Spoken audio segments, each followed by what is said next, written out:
How do you do, ladies and gentlemen? I know that you're waiting to hear what I got to say, because without me, there's nothing information that comes out on this whole system and this whole YouTube network. You keep watching and watching it. Only once in a million years do you hear one intelligent word. If you watch me, you learn something every time. And if you don't want to send in a few dollars, it's only because you should be ashamed of yourself. It's worth a fortune.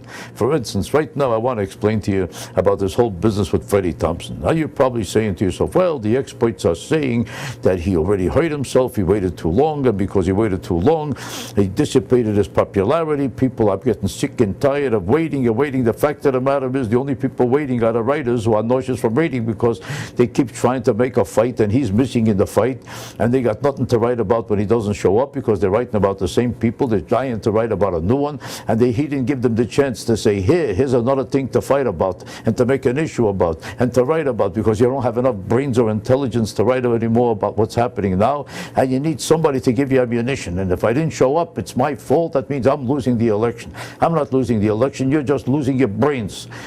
The fact of the matter is, all these newspapermen and pundits who are such geniuses about he came too late are only saying that they're stupid. That's all they're saying. If they announced I'm a moron, they couldn't do a better job. What has late got to do with it? These campaigns ordinarily don't even start till Labor Day every time there's a presidential election. This time, because people have nothing to do and they're all desperate, they all started campaigning a year and a half before any kind of an election is taking place. It's a moronic concept in the first place, and no democracy any place in Europe or anywhere in the world has an election campaign that starts 2, 3, 4 years before the campaign, before the election. This is just a moronic system. And let me tell you another thing. Coming in late in the campaign, which makes them feel, oh my God, he lost his energy, he lost his momentum. It's bullshit. You know what bullshit means? That's what it means. I usually don't use that type of terminology, but I can't be forceful enough to explain the moronic nonsense of that whole interpretation. First of all, how did these pundits become pundits in the first place? You could be a pundit about baseball because there's so much to know about the records of each player, so you might be better equipped to know some more about it than the average person. If you're talking about geography, history, something, if you're talking about something that requires expertise, electricity, bombs, anything that requires knowledge or information, here there's no previous knowledge or expertise of any kind that anybody comes equipped with. The pundit knows nothing more about these people than you do. They don't know anything more about how or if any guy stands a chance in the election than you do. He sees them the same time you do on television or in the paper, and he sees the campaign just like you do. What makes you an expert except for the fact that you call yourself an expert?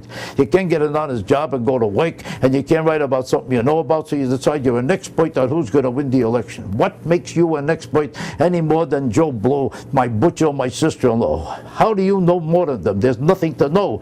There is a man in front of you. You're trying to judge if he's going to win or not. So how do your expertise, they sit around round tables like geniuses with glasses and pieces of paper, because you got a glass and a piece of paper and you have no place to go, and you're sitting in front of a fancy table and you gave a light goes on television and makes you an expert. Makes you a fake actor who's a lying son of a bitch who's wasting everybody's time and is getting paid for nothing. Don't tell me who's going to win the election. It's not your field and you don't know nothing about it. And to write off Thompson makes you a moron. They wrote off McCain 3 weeks ago. Now McCain won the debate yesterday and looked like a hot shot. And now everybody says, oh, McCain looks like the winner. And before you know it, a day before, he was the worst loser, had no chance at all.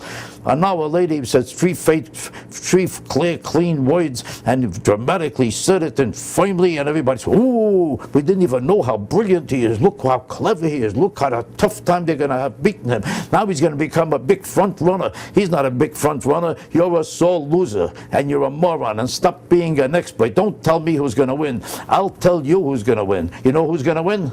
Eat your heart out. Right now, I'm not telling you.